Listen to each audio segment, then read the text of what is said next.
As distant struggles become shared sorrows. Long live Palestine! Long live Gaza! Ripples from the Israel-Hamas conflict feeling closer than ever in the largest protest since last weekend's atrocities. We are all Palestinians! Thousands of pro-Palestinian supporters marched to Whitehall in London, all we spoke to wanting the same thing, an immediate ceasefire.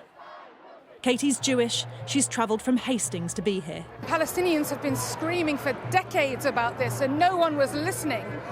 And in our silence, they experience violence on a daily basis.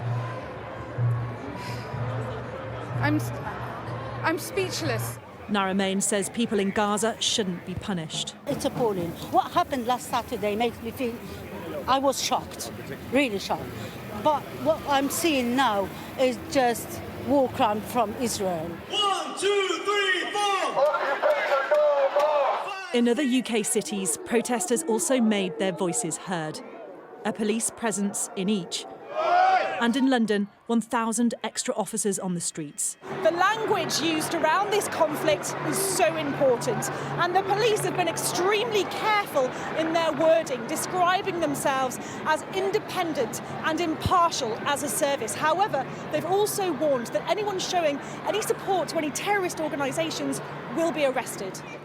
While mostly a peaceful protest, there were disagreements in the crowds, where Sky News witnessed a man appearing to hold a Hamas flag.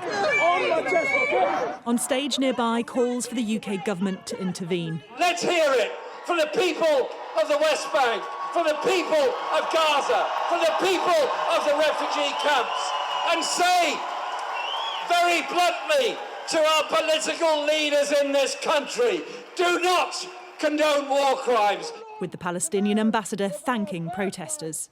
Even now, when we feel isolated, abandoned, that so many of you are prepared to come out in support of Palestine, of justice, in support of law, in support of what is right, in support of peace.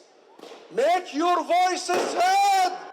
With more protests planned, there's momentum on both sides. All of Gazans are humans like you! A conflict continuing to resonate far beyond its original borders. Adele Robinson, Sky News.